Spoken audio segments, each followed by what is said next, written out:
everybody.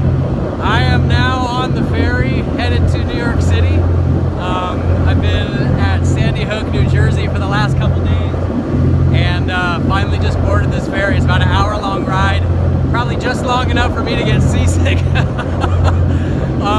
Anyhow, my brother-in-law Andrew is meeting me at the port, and we're gonna walk through Times Square and into Harlem. So I just wanted to check in and say I got one final day, and this is the boat portion of my walk across America.